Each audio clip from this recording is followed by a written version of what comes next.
है कांग्रेस की जगह। तो इससे क्या हुआ, 1989 से क्या हुआ, पहले क्या था, सिंगल पार्टी था, एक ही पार्टी थी, कांग्रेस ही थी। उसके बाद में क्या हुआ था, मल्टी पार्टी नेशनल फ्रंट की, जिसके अंदर hello academicians, welcome to BM academia. आज हम क्लास 12 जो पॉलिटिकल साइंस है उसकी जो बुक है politics in India since independence, उसका चैप्टर नंबर 8 कहने वाले हैं। That is our last chapter. उसके चैप्टर का नाम क्या है, recent developments in Indian politics, यानी कि अभी क्या डेवलपमेंट्स हुए हैं इंडियन पॉलिटिक्स के अंदर। तो इसके अंदर हम 1990 से लेकर जो अभी थोड़ा सा बहुत प्रेजेंट है उसको देखेंगे। मेन जो हमारा फोकस होगा वो किसके ऊपर होगा, 1990s का जो डेवलपमेंट हुआ है उस पर। क्यों, क्योंकि इसके अंदर काफ़ी सारे चेंजेस आए हैं। चेंजेस क्या आए हैं, सबसे पहला पॉलिटिकल जो शिफ्ट है वो होना शुरू हो गया। पॉलिटिकल शिफ्ट का क्या मतलब है, 1990 से पहले क्या होता है, एक इलेक्शन हुआ था 1989 के अंदर। उसके अंदर क्या था, कांग्रेस हार गई थी। ये पहली बार ऐसा था कि कांग्रेस हारी है आफ्टर इंदिरा गांधी का सेशन हुआ। इंदिरा गांधी का सेशन कब हुआ था, 1984 के अंदर। 1984 के अंदर सेशन हुआ। उसके बाद में कौन कांग्रेस के लीडर बने थे, राजीव गांधी। ठीक है, फिर राजीव गांधी ने 1984 के अंदर जो इलेक्शन हुआ था उसके अंदर मेजर विक्ट्री हासिल की थी। पर उसके बाद में 5 साल तक तो एकदम अच्छे से चली। फिर 1989 के अंदर क्या हुआ था, कांग्रेस लॉस्ट। कांग्रेस की जो गवर्नमेंट है वो सरकार है वो नीचे गिर गई, वो अपोजिशन में आ गई, रूलिंग पार्टी हट गई। और रूलिंग कौन कर रहा है, अब जो मल्टी पार्टी सिस्टम है, यानी जो बहुत सारी पार्टी साथ में आ रही है और वो रूलिंग कर रही है कांग्रेस की जगह। तो इससे क्या हुआ, 1989 से क्या हुआ, पहले क्या था, सिंगल पार्टी था, एक ही पार्टी थी, कांग्रेस ही थी। उसके बाद में क्या हुआ था, मल्टी पार्टी जो सिस्टम है वो आ गया था, यानी कि बहुत सारी पार्टीज आ रही है और कोलिजन फॉर्म क्या आ गई थी। यहाँ पे क्या आ गया था, कोलिजन फॉर्म ऑफ गवर्नमेंट आ गई थी। फिर कांग्रेस की डिफीट हुई थी। सेकंड डेवलपमेंट क्या था, पहले कांग्रेस की डिफीट नहीं हो रही थी। फिर सेकंड बार में क्या हुआ, तो कांग्रेस की डिफीट हुई थी 1989 के अंदर, जिसके अंदर कांग्रेस ने सबसे पहले देखो 1984 के अंदर तो 415 सीट जीती थी, बहुत ज़्यादा मेजोरिटी थी। पर 1989 के अंदर सिर्फ 197, इतनी कम सीट्स आ गई थी कांग्रेस के अंदर। तो कांग्रेस एक क्या बनी, अपोजिशन पार्टी बन गई rather than a ruling party. ठीक है, तो अपोजिशन पार्टी बन गई और फिर भी इंपॉर्टेंट थी, ऐसा नहीं है कि इंपॉर्टेंट नहीं थी। इंपॉर्टेंट क्यों थी, क्योंकि लार्जेस्ट पार्टी थी उस टाइम पर। इसके मुकाबले और कोई इतनी बड़ी पार्टी थी ही नहीं कि इसको राइवलरी दे सके। ठीक है, लार्जेस्ट पार्टी थी और जो बाकी रूलिंग पार्टी थी वो मल्टी पार्टी कोलिशन था, यानी बहुत सारी पार्टी साथ में आ रही थी, तब कांग्रेस से आगे वो निकल रहे थे। तो यहीं से क्या हुआ था, कांग्रेस सिस्टम काइंड हो गया। कांग्रेस सिस्टम क्या था, हमने पढ़ा था, कांग्रेस सिस्टम एक ऐसा सिस्टम है जिसके अंदर कांग्रेस खुद ही रूलिंग पार्टी की तरह बिहेव कर रही है और अपोजिशन पार्टी की तरह भी बिहेव कर रही है। तो उसके अंदर क्या था, फैक्शंस होते थे। फैक्शंस यानी कि एक ग्रुप ऑफ डिफरेंट आइडियोलॉजीज जो कांग्रेस के अंदर ही वर्क कर रहे थे। अब यहाँ से क्या हुआ, कांग्रेस के जो फैक्शंस थे, कांग्रेस सिस्टम था वो खत्म हो गया। एक सेंट्रलिटी थी। सेंट्रलिटी क्या होती है कि सपोज आपको बहुत सारे आइडियोलॉजीज को साथ में लेकर चलना है तो आपको एक सेंट्रल व्यू लेकर चलना पड़ेगा, सेंट्रल पाथ लेकर चलना पड़ेगा। आप किसी को भी नाराज नहीं कर सकते। ठीक है, एक तरफ आप नहीं मुड़ सकते, ना तो आप लेफ्टिस्ट बन सकते हो ना राइटिस्ट बन सकते हो। तो एक सेंट्रल जो पार्टी का था कांग्रेस का वो हट गया था, सेंट्रलिटी हट गई थी। फिर जो थर्ड डेवलपमेंट था वो क्या हुआ था, मंडल इशू। मंडल इशू क्या है, मंडल इशू एक मंडल कमीशन से आया है मंडल इशू। इसके अंदर क्या बोला था कि जो अदर बैकवर्ड क्लासेस है यानी ओबीसी कैटेगरी है उसके लिए रिजर्वेशन आप रख लो, जो गवर्नमेंट जॉब है और जो बहुत सारी अलग अलग जगहों पर आप रिजर्वेशन रखो। और सिर्फ एक ही चीज़ नहीं थी बोली, मंडल कमीशन ने बहुत सारी चीज़ें बोली थी, पर उसके अंदर से एक चीज़ ये इम्प्लीमेंट हुई थी। किसने की थी, 1990 के अंदर नेशनल फ्रंट की जो गवर्नमेंट है उसने ये इम्प्लीमेंट की थी। फिर जैसे ही इम्प्लीमेंट हुई तो बहुत सारे प्रोटेस्ट हुए थे। प्रोटेस्ट क्यों हुए थे, क्योंकि सिर्फ अदर बैकवर्ड क्लासेस हैं, अगर अदर बैकवर्ड जो कास्ट है उनको ही क्या मिल रहा था, रिजर्वेशन मिल रहा था। बाकी जो दूसरी कैटेगरीज है उनको रिजर्वेशन नहीं मिल रहा था, उनको प्रॉफिट नहीं मिल रहा था। और उसकी वजह से क्या हुआ था, अभी भी आप देखो कि बहुत सारा डिवाइड है कि ओबीसी को रिजर्वेशन नहीं मिलना चाहिए और दूसरी जनरल कैटेगरी को मिलना चाहिए। तो बहुत सारे डिवाइड्स अभी भी चलते हैं। फोर्थ डेवलपमेंट है वो क्या था, इकोनॉमिकल पॉलिसीज़ के अंदर चेंज आया। अब इकोनॉमिकल पॉलिसीज़ के अंदर चेंज कैसे आया, आपको ये बात पता होनी चाहिए कि 1990 से पहले जो हमारी इकोनॉमी थी वो क्या थी, क्लोज इकोनॉमी, यानी कि हम बाहर से किसी को अलाउ नहीं कर रहे थे कि वो यहाँ पे आकर ट्रेड करें। और लाइसेंसिंग सिस्टम था, यानी कि अगर आपको अपनी ट्रेड को या फिर अपनी इंडस्ट्रीज़ को एक्सपेंड करना है, अपनी कंपनी को बढ़ाना है तो आपको लाइसेंस लेना पड़ेगा। एंड अगर आपको अपनी कंपनी शुरू भी करनी है तो भी उसके लिए आपको लाइसेंस लेना ही पड़ेगा। ठीक है, तो वो सिस्टम ऐसा था कि बहुत ज़्यादा डिफिकल्ट होता था। पब्लिक सेक्टर इंडस्ट्रीज आपको बहुत ज़्यादा मिलेगी और प्राइवेट सेक्टर बहुत ही कम मिलेगी, ठीक है। तो उसके अंदर क्या था, इतना ज़्यादा जीडीपी ग्रोथ नहीं हो रही थी, इन्वेस्टमेंट नहीं आ रहा था। तो फिर हमने 1991 के अंदर क्या किया था, एलपीजी लाई थी, लिबरलाइजेशन, प्राइवेटाइजेशन एंड ग्लोबलाइजेशन। यानी कि हमने जो ट्रेड बैरियर्स उनको हटा दिया था, लिबरलाइज कर दी थी इकोनॉमी, लाइसेंसिंग राज बिल्कुल हटा दिया था, और एक्सपोर्ट और इंपोर्ट ड्यूटीज हटा दी गई थी। इंपोर्ट को तो थोड़ा कम किया था और एक्सपोर्ट्स पूरी तरह हटा दिया गया था धीरे धीरे। एक्सपोर्ट ड्यूटी क्या होती है कि जब हम एक्सपोर्ट हो रहे हैं ना यहाँ से, उस पर भी टैक्स लगाता है। इंपोर्ट तो यानी आ रहा है तो भी टैक्स लगा रहा है, और एक्सपोर्ट होने जा रहा है यहाँ से, कंट्री से जा रहा है तो भी उसके ऊपर टैक्स लगाया जाता है। तो इसको हम क्या बोलते हैं, स्ट्रक्चरल एडजस्टमेंट प्रोग्राम, ठीक है, या फिर न्यू इकोनॉमिकल रिफॉर्म्स, ठीक है। और इसके अंदर मेन क्या था, एलपीजी आई थी, ठीक है। और ये किसने शुरू किया था, राजीव गांधी के अंदर। पर 1991 के अंदर ये क्लियरली आपको दिखेगा। उस टाइम हमारे क्या थे, जो फाइनेंस मिनिस्टर थे वो कौन थे, हमारे फाइनेंस मिनिस्टर थे डॉक्टर मनमोहन सिंह, एंड जो हमारे पीएम थे वो कौन थे, पीवी नरसिम्हा राव, ठीक है। और इकोनॉमिकल पॉलिसीज चेंज होती गई, ठीक है। बहुत लोगों ने इसको क्रिटिसाइज भी किया, बट फिर भी जैसे जैसे आगे गवर्नमेंट आई उन्होंने इसी को अडॉप्ट कर लिया। फिफ्थ जो हमारे मेन चेंज आया था वो क्या था, राम जन्मभूमि मूवमेंट। अभी सबको आपको पता ही होगा इसके बारे में, ठीक है। अयोध्या के अंदर जो राम मंदिर अभी कुछ टाइम पहले बना था, तो ये क्या है, पॉलिटिकल डिस्प्यूट था, बहुत लंबे टाइम से चल रहा था, ऐसे नहीं कि अचानक से पैदा हुआ, बहुत लंबे टाइम से चल रहा था ये, ठीक है। और इसके अंदर क्या था, बहुत ज़्यादा डिबेट भी चल रही थी इसके बारे में। जो जितने भी 5 इश्यूज है ना, इसके बारे में हम इस चैप्टर के अंदर डिटेल में पढ़ेंगे, तो उस टाइम मैं आपको पूरा इसका डिटेल एक्सप्लेनेशन दूंगी। अभी के लिए इतना समझ लो, एक इश्यू था जिसके अंदर एक ज़मीन का था, उसको बोला है कि राम, जो श्री राम है वो उनकी बर्थ प्लेस है, तो वहाँ पे राम का एक मंदिर बनाया जाए, पर वहाँ पे उसको हटाकर एक मस्जिद बना दी गई थी, और उसको लेकर डिबेट चल रही थी। जो हिंदू और मुस्लिम है उसके अंदर राइट्स भी चल रहे थे। तो सुप्रीम कोर्ट के अंदर ये इशू गया, और सुप्रीम कोर्ट ने 2019 के अंदर बोला कि हाँ आप ये बना सकते हो मंदिर। तो उसके अंदर मंदिर बना, और अभी आप देखोगे कि बना है ये। देन अब हम बात करने वाले हैं एरा ऑफ कोलिशन की, यानी जो फर्स्ट जो चीज़ थी, पॉलिटिकल शिफ्ट। पॉलिटिकल शिफ्ट कैसे हुआ, 1989 के अंदर इलेक्शन से हुआ, जिसके अंदर कांग्रेस को हरा दिया गया। कोई भी पार्टी के पास क्लियर मेजोरिटी नहीं आई, तो कांग्रेस जो सबसे बड़ी पार्टी थी वो अपोजिशन बनी, और जो रूलिंग पार्टी है वो कौन सी बनी, नेशनल फ्रंट की, जिसके अंदर जनता दल प्लस जो भी रीजनल पार्टीज है वो साथ में आई। उन्होंने कोलिशन गवर्नमेंट बनाई, और उसको सपोर्ट बाहर से किसने किया, यानी पार्टी के अंदर नहीं आएंगे, ठीक है, पर उसको बाहर से जरूर सपोर्ट करेंगे, बीजेपी एंड लेफ्ट फ्रंट, ठीक है। और इसके बाद में क्या होता है, कांग्रेस का जो डोमिनेंस है, जो वन पार्टी सिस्टम है वो हट गया, एंड जो मल्टी पार्टी सिस्टम है वो आ गया, कोलिशन गवर्नमेंट आ गई। पहले तो क्या था, इंदिरा गांधी ने वापस जो डोमिनेंस है कांग्रेस का वो रिस्टोर कर दिया था, पर अब ऐसा कुछ नहीं हुआ, कांग्रेस का वापस डोमिनेशन नहीं आया। भले ही वो इम्पोर्टेंट रही, पर फिर भी डोमिनेशन नहीं आ गया।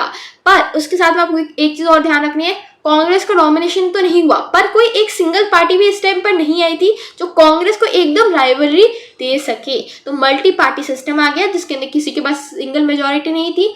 लोकसभा इलेक्शन जितने भी बना 2014 से पहले, उसके पहले 1989 और 2014, इनके बीच में किसी भी एक पार्टी के पास ऐसे नहीं आई है कि एकदम क्लियर मेजोरिटी मिली हो उन्हें।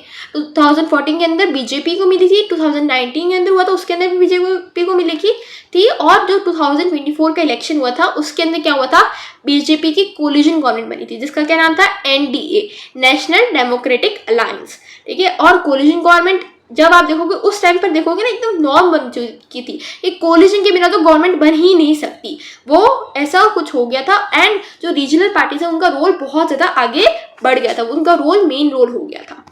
देन ये हमारे सारे प्राइम मिनिस्टर्स की लिस्ट है, जो आप टेलीग्राम चैनल पर जाकर एक्सेस कर सकते हो, पूरे नोट्स के PDF आपको मिल जाएगा वहाँ पे, ठीक है। सबसे पहले जवाहरलाल नेहरू, देन लाल बहादुर शास्त्री, इंदिरा गांधी, मोरारजी देसाई, चरण सिंह, राजीव गांधी, देन यहाँ पे VP Singh, then Chandrashekhar, PV Narasimha Rao, Atal Bihari Vajpayee, HD Deve Gowda and Inder Kumar Gujral, doctor Manmohan Singh and Narendra Modi, जो अभी तक हमारे प्राइम मिनिस्टर है, ठीक है। ये सारे लिस्ट है प्राइम मिनिस्टर की, इसको आपको एक बार पढ़ना होगा, कहीं से भी क्वेश्चन आ सकता है। देन ये है, हाँ, NCERT के अंदर दे रखा है आपको, जब 1989 के इलेक्शन हुआ उसके बाद में कौन कौन PM बने। तो सबसे पहले नेशनल फ्रंट की जो गवर्नमेंट आई थी, जो उसको बीजेपी और लेफ्ट फ्रंट सपोर्ट कर रहे थे, उसके अंदर वीपी सिंह बने थे, जो बहुत ही शॉर्ट पीरियड के लिए रहे थे, दिसंबर 1989 से नवंबर 1990 तक। देन नवंबर 1990 से जून 1991 के अंदर कौन बने थे, समाजवादी जो पार्टी है उसके जो लीडर हैं, ठीक है। अब जो 1990 से 1991 के अंदर क्या था, जब कांग्रेस सपोर्ट कर रही थी, ठीक है, कांग्रेस ने सपोर्ट किया था, उसके अंदर चंद्रशेखर बने थे, ठीक है। एक आपने जो पिछले वाला चैप्टर है उसके अंदर पढ़ रखा है, जो नेशनल फ्रंट है उसकी गवर्नमेंट हट गई थी क्योंकि वीपी सिंह क्या थे, इतने स्टेबल गवर्नमेंट नहीं थी, तो क्या हुआ, फिर वापस कांग्रेस के सपोर्ट से चंद्रशेखर की पीएम बने और नेशनल फ्रंट की ही वापस गवर्नमेंट बनी, ठीक है। पर उसके बाद में 1991 से 1996 तक वापस कांग्रेस की गवर्नमेंट आ गई, जिसको ये जो वापस जो गवर्नमेंट आई थी जिसके अंदर पीवी नरसिम्हा राव बने थे, जो बहुत ही 5 साल का पूरा टर्म इसने फिक्स किया था, जून 1991 से लेकर मई 1996 तक। कांग्रेस की जो गवर्नमेंट थी उसको सपोर्ट किसने किया था, जो डीएमके है उसकी एक और जो डिवीजन हुआ था जिसके अंदर क्या था, AIADMK ये बनी थी, उसको उसने सपोर्ट किया था। देन उसके बाद में क्या हुआ, बीजेपी की गवर्नमेंट आई, ठीक है, जिसके अंदर वापस कोलिशन गवर्नमेंट बनी, मई 1996 से जून 1996 तक, सिर्फ 13 दिन के लिए बनी थी, बहुत ही ज़्यादा कम पीरियड था। देन फिर वापस आई HD देवेगौड़ा, जिसके अंदर यूनाइटेड फ्रंट की आई। अब दो डिफरेंस आता है national front end United front के अंदर। डिफरेंस क्या आता है, नेशनल फ्रंट को बीजेपी ने सपोर्ट किया था कांग्रेस को बाहर रखने के लिए, एंड जो यूनाइटेड फ्रंट है उसको कांग्रेस ने सपोर्ट किया ताकि वो बीजेपी को बाहर रख सके। ये दोनों फर्क आते हैं, ठीक है। फिर 1997 से 1988 तक वापस यूनाइटेड फ्रंट की government I with Congress support. फिर बात करते हैं वापस बीजेपी की गवर्नमेंट आई, ठीक है, जिसको हम क्या बोलते हैं, नेशनल डेमोक्रेटिक अलायंस। पूरी अलायंस एक कोलिशन बनकर आया था। वो कब आया था, 1998 मार्च से लेकर फिर अक्टूबर 1999, देन अक्टूबर 1999 से लेकर मई 2004 तक। फिर 2004 से 2014 तक क्या हुआ, वापस UPI यूनाइटेड प्रोग्रेसिव अलायंस। ये किसकी अलायंस है, कांग्रेस की है। अभी भी आप देखोगे कांग्रेस की यही अलायंस है, जिसके अंदर पहले मनमोहन सिंह क्या बने थे, PM बने थे, 10 साल के लिए PM बने थे। फिर आई वापस बीजेपी की गवर्नमेंट, नेशनल डेमोक्रेटिक अलायंस, जिन्होंने 2 बार तो मेजोरिटी सिक्योर की, 2014 एंड 2019 के इलेक्शन के अंदर।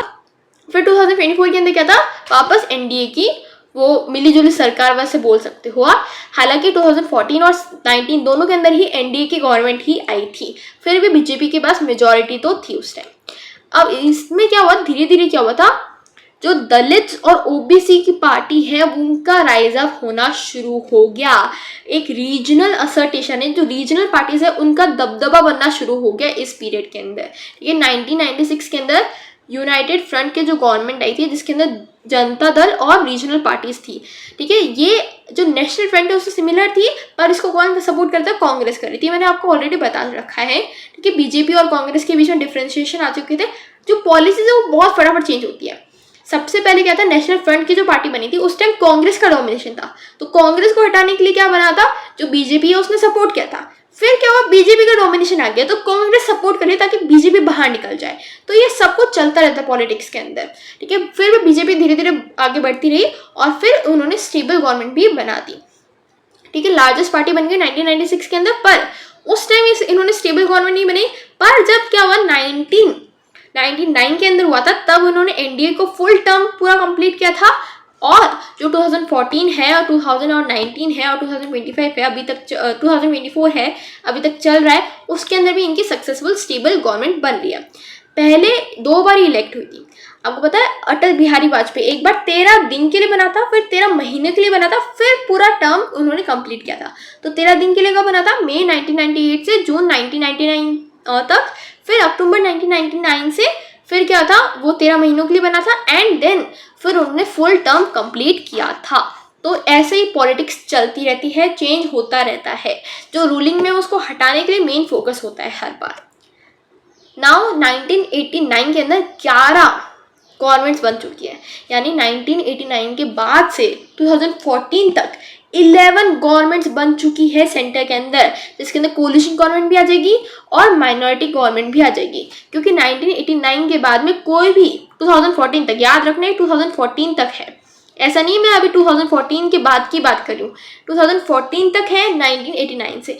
उसमें जितनी भी गवर्नमेंट बनी ना वो कोलिजन गवर्नमेंट थी। कोलिजन गवर्नमेंट क्या होती है? जो मिली जुली सरकार होती है। ये सारी कोलिजन गवर्नमेंट थी और इसके अंदर कोई भी ऐसी गवर्नमेंट नहीं बनी जो मेजॉरिटी गवर्नमेंट थी। ठीक है, किसकी वजह से बनी थी? रीजनल पार्टीज के सपोर्ट की वजह से बनी थी, ऐसे नहीं बनी थी ये। एग्जाम्पल आपको दे रखा है नेशनल फ्रंट 1989 के अंदर, यूनाइटेड फ्रंट 1996-97 के अंदर, जो बीजेपी लेड अलायंस है 1998 के अंदर, एनडीए है 1999 के अंदर, and UPA United progressive alliance 2004 के अंदर, 2009 के अंदर, जिसके अंदर कौन थे? Doctor Manmohan Singh prime minister बने थे। फिर 2014 के अंदर सब कुछ गेम पलट गया, कोलिशन गवर्नमेंट खत्म हो गई और क्या हुआ था? जो कांग्रेस सिस्टम है वो भी हट गया था, पूरा हट गया था। कोलिशन एरा बहुत लंबे टाइम तक चला था, ठीक है, पर अब क्या था? अब आ गया था जो बीजेपी है वो 2014 और 2019 के अंदर मेजॉरिटी विन कर लेती है। ठीक है, कोलिशन गवर्नमेंट बहुत लंबे टाइम से चल रहा था। ठीक है, फिर क्या हुआ 1960s के बाद में आप देखोगे जो बहुत सारे कांग्रेस के जो लीडर्स थे ना वो अब कांग्रेस को छोड़ देते हैं और नई पार्टी खुद की बना लेते हैं। तो इसकी वजह से रीजनल पार्टीज बहुत ज़्यादा आने लगती है और इसी की वजह से कांग्रेस धीरे धीरे क्या होती है? वीक हो जाती है। ठीक है, वीक होना शुरू हो जाती है कांग्रेस। अब बात करते हैं political rise of other backward classes. Other backward classes यानी जो ओबीसी है उसका पॉलिटिकल राइज कैसे हुआ? देखो ओबीसी है ना, एससी और एसटी के अलावा जो भी कम्युनिटीज है जिन्होंने सोशल बैकवर्डनेस का सामना किया है उसको हम क्या बोलते हैं? Backward classes. Other backward classes यानी शेड्यूल कास्ट और शेड्यूल ट्राइब को छोड़कर उसके अलावा जो बैकवर्ड क्लासेस हैं उनको हम बोलते हैं अदर बैकवर्ड क्लासेस, जिसको कांग्रेस सपोर्ट कर रही थी। बट धीरे धीरे क्या कर रहा है? कांग्रेस का सपोर्ट कम होने लगा। तो यही मौका मिल गया जो नॉन कांग्रेस पार्टी थी उन्होंने इस कम्युनिटीज को सपोर्ट करना शुरू कर दिया और इनका सपोर्ट वापस इन्हें मिला। ठीक है, तो जनता जो पार्टी है उन्होंने भी इसको बहुत ज़्यादा सपोर्ट किया था। ठीक है, और ये देखो आप नेशनल लेवल पर है ना, आपको इनको सपोर्ट करना सबसे ज़्यादा कहाँ मिलेगा? जनता पार्टी से मिलेगा 1977 के अंदर। नेशनल लेवल की बात कर रही हूँ, ठीक है, क्योंकि बहुत ज़्यादा बार जब देखोगे जो रीजनल लेवल है उसके ऊपर बहुत सारी पार्टी सपोर्ट कर रही है ऑलरेडी। ठीक है, पर नेशनल लेवल पर जनता जो पार्टी है उसने सबसे ज़्यादा सपोर्ट किया था। ठीक है, सबसे पहली बार ऐसा था कि सब जो दलित है, जो भी बैकवर्ड क्लासेस है उनको सपोर्ट मिला हो नेशनल लेवल पर। ठीक है, अब यहाँ पे भारतीय क्रांति दल जो जनता पार्टी के अंदर ही है, ठीक है, संयुक्त सोशलिस्ट पार्टी, इनका बहुत ज़्यादा अच्छा रूरल बेस था, ओबीसी का बेस था। यानी कि जो ये कास्ट है, जो भी कम्युनिटीज़ है उनके अंदर काफ़ी ज़्यादा पॉपुलर सपोर्ट था। ठीक है, फिर मंडल कमीशन आ गया। मंडल कमीशन को जनता पार्टी ने लाया था। ठीक है, और उसकी वजह से क्या हुआ? मंडल जो जनता पार्टी है उसकी पॉपुलैरिटी बहुत ज़्यादा बढ़ गई। अब ये मंडल कमीशन क्या था? ये मंडल कमीशन है ना, आप देखोगे जनता पार्टी के अंदर लाया गया था 1977 से 79 के बीच में लाया गया था for OBC reservation at the national level. क्योंकि साउथ इंडिया में ऑलरेडी था, नॉर्थ में नहीं था, तो नॉर्थ और नेशनल लेवल पर लाने के लिए इसको मांग की गई थी। और इसको मेन जो मांग है वो किसने की थी? कर्पूरी ठाकुर, जो बिहार के सीएम रह चुके हैं, जिन्होंने ओबीसी की रिजर्वेशन को इंट्रोड्यूस किया था बिहार के अंदर, और उन्होंने ये बहुत ज़्यादा डिमांड की थी। ठीक है, 1978 के अंदर क्या था? सेंट्रल गवर्नमेंट ने एक कमीशन बनाया जिसके अंदर उसको स्टडी करेंगे कि बैकवर्ड क्लासेस कौन सी होनी चाहिए, उन्हें कैसे उनकी सिचुएशन इंप्रूव करें, क्या कंडीशन रखनी चाहिए। और इस कमीशन का क्या नाम था? Second backward classes commission. अभी सेकेंड क्यों था? क्योंकि फर्स्ट तो जो एससी और एसटी वाला है वो ऑलरेडी हो चुका था, तो सेकेंड ये बैकवर्ड क्लासेस कमीशन था। आफ्टर इंडिपेंडेंस से फर्स्ट था, ध्यान रखना, आफ्टर इंडिपेंडेंस से फर्स्ट था, पर पहले क्या था? एक और कमीशन ऑलरेडी बन चुका था, इंडिपेंडेंस से पहले ही वो बन चुका था। अब इसको हेड कौन करेगा? बिंदेश्वरी प्रसाद मंडल, जिसको हम क्या बोलते हैं?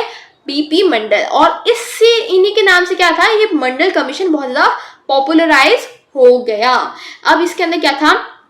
किस एजुकेशन और सोशल बैकवर्डनेस है उसको ये मेन फोकस में रहेगा और ये बेस रिकमेंड करेगा जिससे बैकवर्ड क्लासेस है उनकी जो सिचुएशन है वो इम्प्रूव हो सके, बैकवर्डनेस खत्म हो सके। और इसने अपनी जो रिपोर्ट है वो कब सबमिट की? 1980 के अंदर, after the fall of Janata government. National front government ने क्या किया था? जो एडवाइस थी उसको वापस एक्सेप्ट भी कर लिया था। अब इस कमीशन का क्या कहना था कि जो बैकवर्ड क्लासेस है वो क्या है? बैकवर्ड कास्ट है, यानी backward classes means backward caste, हमें इसको ऐसे देखना चाहिए, क्लास कुछ नहीं है, सिर्फ कास्ट है। तो backward classes equals backward caste, जिसके अंदर बोला कि यार ओबीसी है, उनका रिप्रेजेंटेशन एजुकेशनल इंस्टीट्यूशंस और पब्लिक सर्विस दोनों के अंदर ही कम है। तो हमें क्या करना चाहिए, 27% रिजर्वेशन रख देना चाहिए एजुकेशनल इंस्टीट्यूशन या गवर्नमेंट सर्विस में, और लैंड रिफॉर्म्स में लाने चाहिए। ठीक है, तो अगस्त 1990 के अंदर नेशनल फ्रंट की जो गवर्नमेंट है उसने इसको एक्सेप्ट कर लिया और रिजर्वेशन रख दिए। पर इसकी वजह से बहुत ज़्यादा प्रोटेस्ट भी हुए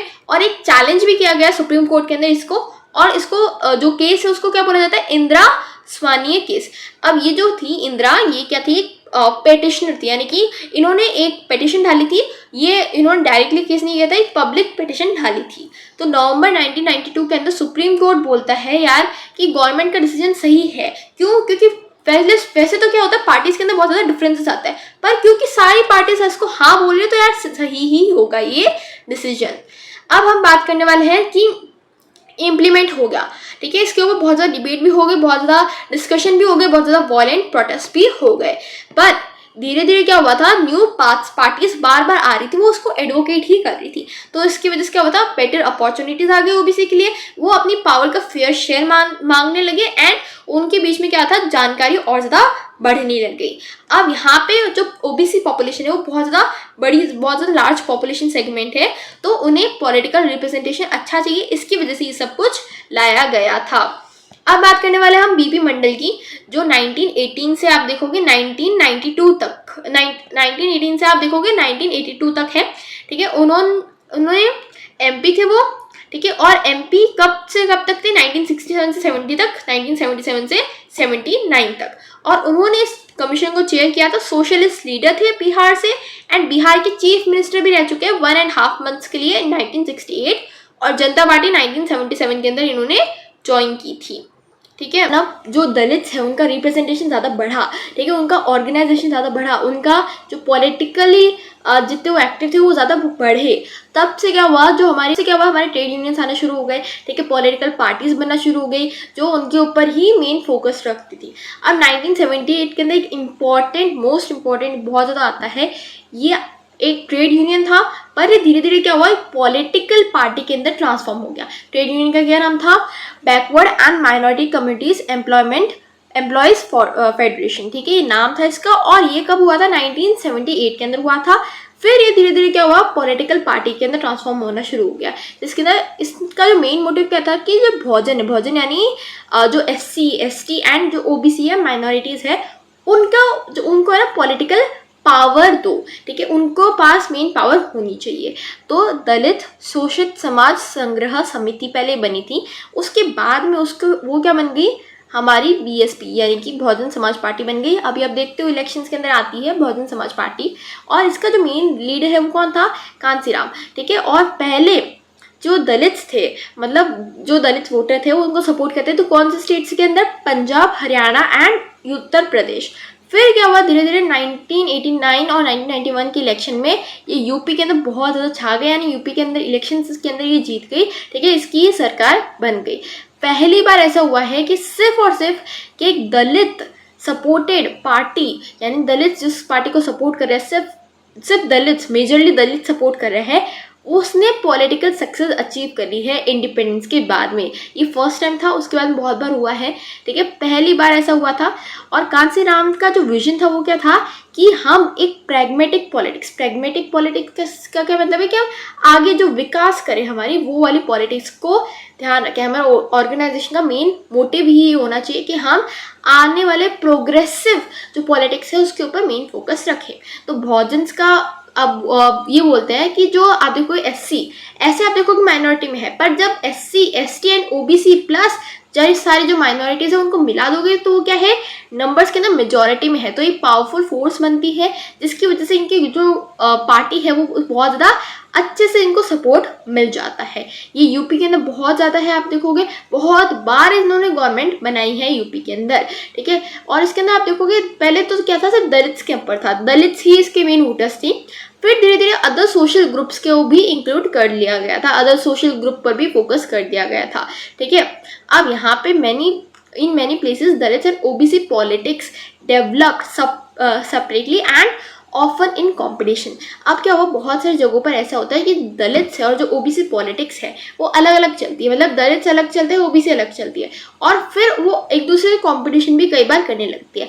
पर क्योंकि पार्टी सारे जो SC ST OBC एंड जो दलित है और जो माइनॉरिटी उन सब पर ध्यान देती है, तो ये बहुत ज़्यादा वाइडली आप देखोगे सक्सेस मिलती है इसे। अब कांसी राम के बारे में पढ़ लेते हैं एक बार, ठीक है। तो इन्होंने BSP बहुजन समाज पार्टी लाई थी, ठीक है। फाइनली BSP इन्होंने डेवलप की थी, बनाई थी 1984 के अंदर।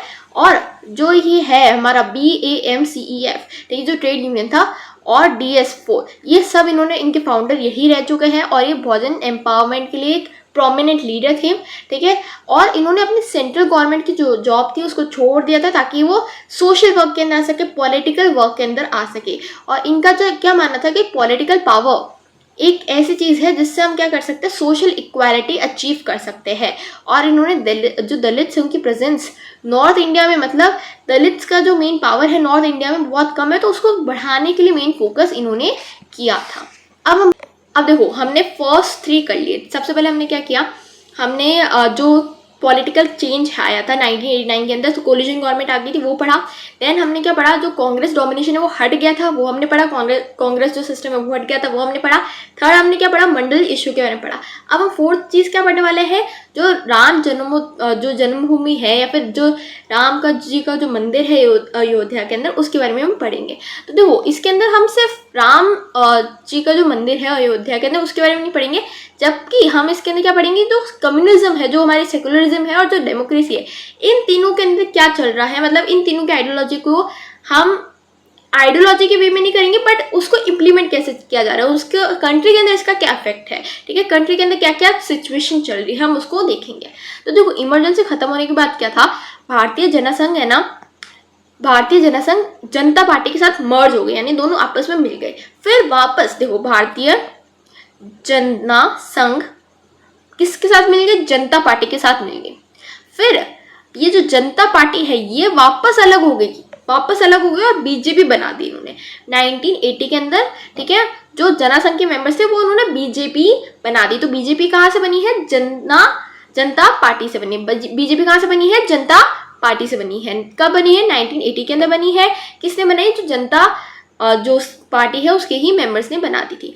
पहले क्या था, जैसे बीजेपी बनी थी 1980 के अंदर, उन्होंने गांधीयन सोशलिज्म, यानी कि गांधी जी की जो सोशलिज्म की आइडियोलॉजी थी, प्लस जो कल्चर नेशनलिज्म है, यानी नेशनलिज्म की जो फीलिंग है, कल्चर वाइज सबको यूनाइट करना है, उसके अंदर मेन फोकस था। फिर धीरे धीरे क्या हुआ था, जो बीजेपी है उनकी जो आइडियोलॉजी है वो चेंज हो गई और उन्होंने नेशनलिज्म पर ज़्यादा मेन फोकस किया। और हिंदुत्व यानी कि जो हिंदुओं का लैंड है उसके ऊपर ज़्यादा फोकस किया। और ये जो टर्म है वो किसने दी थी, विनायक दामोदर सावरकर, ठीक है। किसने दी थी, विनायक दामोदर सावरकर, ठीक है। अब यहाँ पे 2 इलेक्शंस की बात हुई थी ना, हमने क्या पढ़ा था 1989 के अंदर जो इलेक्शन था उसके अंदर कौन सी गवर्नमेंट बनी थी, नेशनल फ्रंट की, ठीक है। नेशनल फ्रंट को किसने सपोर्ट किया था, बीजेपी लेफ्ट पार्टी, और जो जनता पार्टी है वो उसने ये बनाई थी।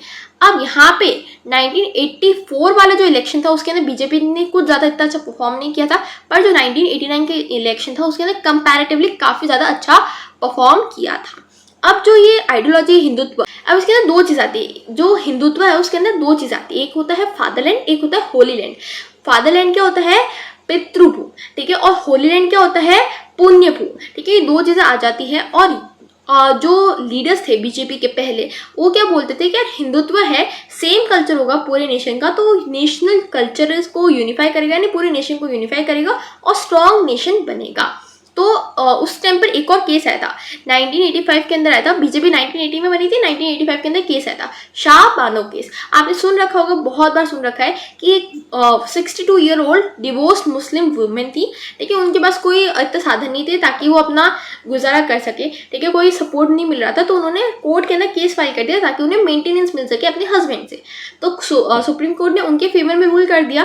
पर क्योंकि जो मुस्लिम कम्युनिटी है, उनके जो ऑर्थोडॉक्स मुस्लिम यानी कि जो बहुत पहले ज़माने की सोच रखने वाले लोग हैं, उन्होंने बोले ये नहीं हो सकता, ये गलत है, ठीक है, वुमेन को राइट नहीं मिल सकता।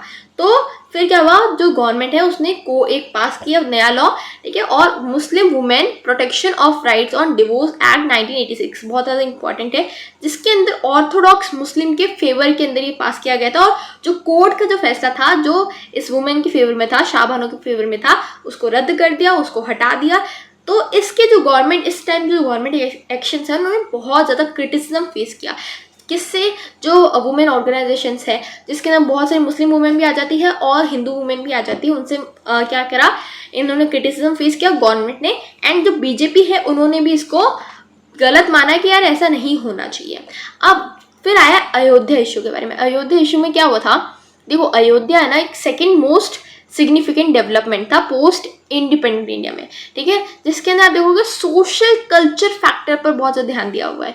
अब इसकी जो पॉलिटिकल हिस्ट्री बहुत पुरानी, मतलब ऐसा नहीं है कि अचानक से इंडिपेंडेंस के बाद में ही आ गया, पहले से ही है ये, ठीक है, जिसके अंदर आप देखोगे अलग अलग लोग अलग अलग पर्सपेक्टिव रखते हैं, ठीक है। कुछ लोग ये देखो डिस्प्यूट किसकी वजह से है, सबसे पहला ये क्लेम है कि जो जहाँ पे अयोध्या मंदिर है ना अभी, ठीक है, वो क्या था, श्री राम की जन्मभूमि थी, यानी कि उनकी बर्थ प्लेस थी, ठीक है, और उनका जो लीगल राइट है वो किसको है, हिंदूज को है।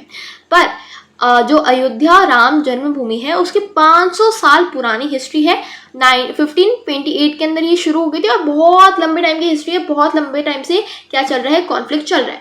अब यहाँ पे क्या हुआ था, जो अयोध्या जन्मभूमि है यानी जो मंदिर था, उस मंदिर को हटाकर क्या करा गया था, बाबरी मस्जिद बना दी गई थी। अभी जो मस्जिद बनी थी ना, इसको फिर क्या किया, कॉन्फ्लिक्ट शुरू हो गया कि यार हिंदू कि ये जो श्री राम है उसकी जन्मभूमि है और आप मस्जिद बना रहे हो, ऐसा कैसे हो सकता है। फिर जो फाइंडिंग्स निकली उसके अंदर साबित हो गया कि यार ये यहाँ पे सही में मंदिर था पहले, मस्जिद उसके बाद में बनी है। तो ये एक इशू चल रहा था, ठीक है। अब इसको आप देखोगे लखनऊ, बाराबंकी एंड फैजाबाद, यहाँ पे हर जगह आपको मिल जाएंगे, इसके रिकॉर्ड्स मिल जाएंगे। अब 1528 के अंदर क्या बनी गई थी, मस्जिद बनाई गई थी। यहाँ पे आपको डेट याद रखनी है कब बनाई गई थी, ठीक है। तो स्ट्रक्चर के अंदर आप देखोगे कि एक्सटीरियर एंड इंटीरियर दोनों के अंदर आपको हिंदू के जो सिंबल्स है वो रिलिक्स है वो मिल जाएंगे, जिसकी वजह से ये लोग है ना इसको बहुत ज़्यादा पॉपुलराइज कर दिया। तो क्या हुआ, नेशनल इशू बन गया, ठीक है, कि यार यहाँ पे श्री राम की जन्मभूमि है तो यहाँ पे क्या बाबरी मस्जिद नहीं होनी चाहिए, ठीक है। तो हमें यहाँ पे क्या वापस मंदिर बनाना है और फिर इसको लीगली आप सॉल्व करो, इसलिए इसको सुप्रीम कोर्ट के अंदर लेकर जाया गया, ठीक है। तो क्या हुआ, 1949 के अंदर जो सुप्रीम कोर्ट है उसने क्या दिया, एक रूलिंग दे दी कि यार आप स्ट्रक्चर को इतना सारा बहस चल रही है तो कोई नहीं लेगा, सबको सील कर दो, इसको सील कर दिया जाएगा, कुछ नहीं होने वाला। फिर 1986 के अंदर जो फैजाबाद है, अब ध्यान रखना अयोध्या है ना जो अभी जहाँ पे, उसको पहले फैजाबाद बोलते थे, ठीक है। उसके जो डिस्ट्रिक्ट कोर्ट है उसने इसको बोला कि हाँ तुम वर्कशिप कर सकते हो, कौन, हिंदूज तुम वर्कशिप कर सकते हो, पर इसके ऊपर थोड़ा बहुत पूजा कर लो, पर इसके ऊपर ज़्यादा कुछ कंस्ट्रक्शन नहीं किया जा सकता, ठीक है, कंस्ट्रक्शन कुछ नहीं हो सकता, ठीक है। और जो शिलान्यास है ना, उन्होंने एक क्या होता है, जब भी कोई मंदिर होता है ना तो उसके लिए एक स्टोन लेइंग सेरेमनी की जाती है, उसके बाद में कंस्ट्रक्शन शुरू होता है। पर जो शिलान्यास है उन्होंने जो सेरेमनी वो तो कर दी थी पर कंस्ट्रक्शन नहीं कर सकते थे क्योंकि वो प्रोहिबिटेड था, तो कंस्ट्रक्शन नहीं हुआ और टेंशन और ज़्यादा इंक्रीज हो गई, ठीक है। अब इसकी वजह से बहुत ज़्यादा लीगल बैटल्स हुई, बहुत कुछ हुआ। 1992 के अंदर इस स्ट्रक्चर को, जो मस्जिद थी उसको हटा दिया गया था और फिर बोला गया था कि यार ये डेमोक्रेसी का एक प्रिंसिपल हट रहा है। तो जैसे हम बोल सकते हैं ना कि जो डेमोक्रेसी है, जो गवर्नमेंट है वो ज़्यादा ही इंटरफेयर कर रही है इसके अंदर, रिलीजियस मैटर के अंदर, और कुछ बोल रहा है कि एक रिलीजन को फेवर कर रही है दूसरे को नहीं कर रही, पर ऐसा कुछ नहीं है क्योंकि हम आगे अभी पढ़ेंगे कि क्या हुआ था रियल में, ठीक है। अब कॉन्फ्लिक्ट्स तो आप देखोगे हर सोसाइटी के अंदर होते हैं, पर मेन जो चीज़ थी वो क्या थी कि कोर्ट के प्रोसीजर से ये जो कॉन्फ्लिक्ट है वो सॉल्व हुआ, ठीक है। ऐसा नहीं है एकदम ऐसे कॉन्फ्लिक्ट बन गया जिसको कोर्ट के अंदर लीगल प्रोसीजर से नहीं सॉल्व कर रहे, हम ऐसे ही मारा पीटी कर रहे हैं, ऐसा नहीं हुआ। हमने कोर्ट को लाया बीच में, लीगली हमने इसको सॉल्व किया। तो देखो पॉपुलर मूवमेंट भी हुआ था, बहुत ज़्यादा लीगल बैटल्स भी हुई थी, ठीक है, डिबेट्स भी हुई थी। तो फाइनली क्या हुआ था, 5-0 वर्डिक्ट, जो कॉन्स्टिट्यूशनल एक वर्डिक्ट होती है, यानी कि 5 जो है ना जजेस है उनकी हियरिंग होती है। अब वो उसमें से वोट करते हैं किसको किसको सही लग रहा है फैसला, कौन इसके खिलाफ है। तो 5 हो गया, यानी 5 ने जो जितने 5 लोग थे उन्होंने बोला इसके फेवर में रूल करो। तो 9 नवंबर 2019 को क्या हुआ था कि वर्डिक्ट आई, यानी कि जो फाइनल फैसला वो आया कि हाँ आप क्या करो, ये जो जन्मभूमि है या जो लैंड है उसको दे दो, इसको दे दो श्री राम जन्मभूमि तीर्थ क्षेत्र ट्रस्ट को राम टेम्पल बनाने के लिए। और जो सिमिलर लैंड है, मतलब इतने ही साइज का लैंड है ना, वो किसको दे दो, सुन्नी सेंट्रल वक्फ बोर्ड को, ताकि क्या बन सके, मॉस्क भी वापस बन सके। अब क्योंकि ये फैसला क्यों आया था, क्योंकि पहले ऐसा हमने आर्कियोलॉजिस्ट फाइंड में देखा है कि यार हाँ यहाँ पे सही में एक मंदिर था, तो हमने उसके अकॉर्डिंग ये फैसला किया है। हिस्टोरिकल फाइंड्स, एक फैक्ट्स के बेसिस पर हमने ये फैसला किया है, ठीक है। तो हमने ऐसे फालतू में रूलिंग नहीं दे दी, एक कम्युनिटी को फेवर करने में रूलिंग नहीं दे दी। हमने जो हिस्टोरिकल फैक्ट्स है उनको ध्यान में लेकर फिर रूलिंग दी है। अब देखो 1989 के बाद में जो भी था ना पीरियड, उसके अंदर क्या था, कांग्रेस धीरे धीरे कम हो गई और बीजेपी धीरे धीरे बढ़ गई। तो लोकसभा इलेक्शन 2004 के अंदर हुए थे ना, जिसके अंदर क्या था, कांग्रेस में कोलिजन आया था, कांग्रेस ने ही कोलिजन बना लिया था अपना, जिसको हम क्या बोलते हैं, यूपीए, यूनाइटेड प्रोग्रेसिव अलायंस, ठीक है। और बीजेपी का खुद का कोलिजन था NDA, NDA national democratic alliance. अब यहाँ पे क्या होता है 2004 के अंदर, पहले क्या था 2004 से पहले बीजेपी की गवर्नमेंट थी। अब 2004 के अंदर एक चेंज आता है कि यूनाइटेड प्रोग्रेसिव अलायंस की गवर्नमेंट बन जाती है और doctor Manmohan Singh was the prime minister, ठीक है। कांग्रेस एक थोड़ा बहुत राइवल मिलता है उन्हें बीजेपी का, और ऐसे पता चलता है कि यार सीट्स, मतलब इनकी जो सीट्स है वो एकदम बराबर है, उनके बीच का गैप ज़्यादा नहीं है, ठीक है। फिर भी क्या, यूपीए की सीट्स थोड़ी ज़्यादा बढ़ जाती है, तो इसकी वजह से गवर्नमेंट बन जाती है। और यूपीए किसकी सपोर्ट्स की वजह से बना है, लेफ्ट फ्रंट के सपोर्ट की वजह से बना है। फिर 2009 का इलेक्शन भी होता है, ठीक है। और इसके अंदर क्या होता है, लेफ्ट पार्टीज जो पहले यूपीए की थी ना, उन्होंने अपना सपोर्ट हटा लिया था। क्यों हटाया था, क्योंकि इंडो यूएस न्यूक्लियर डील हुई थी। इंडो यूएस न्यूक्लियर डील क्या है, आपको पता है, हमने हमारा जो न्यूक्लियर टेस्ट है वो कब किया था, 1998 के अंदर या 1999 के अंदर किया था हमने, ठीक है। तो उसके अंदर जो यूएस है उसने सारे ट्रेड रिस्ट्रिक्शन लगा रखे थे। क्यों, आपने, इंडिया ने टेस्ट कर लिया, ऐसा नहीं हो सकता, आपने टेस्ट क्यों किया। फिर 30 साल बाद में क्या था, वो रिस्ट्रिक्शन हटाई और न्यूक्लियर एक्सचेंज, मतलब ऐसा आपको ट्रेड से बेनिफिट होगा, न्यूक्लियर प्लांट्स डेवलप करने में हेल्प होगा, तो एक डील साइन हुई थी यूएस और इंडिया के बीच में।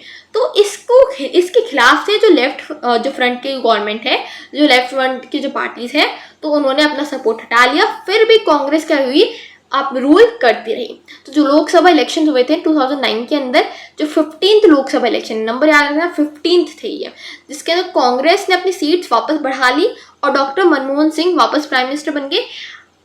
भले ही लेफ्ट पार्टीज ने अपना है ना सपोर्ट थोड़ा विड्रॉ कर लिया, फिर भी क्या है, doctor Manmohan Singh prime minister बन गए। और फिर भी यूपीए बनी रही। यूपीए ऐसा नहीं है कि हट गए सिर्फ कांग्रेस रही, यूपीए तो बनी ही रही।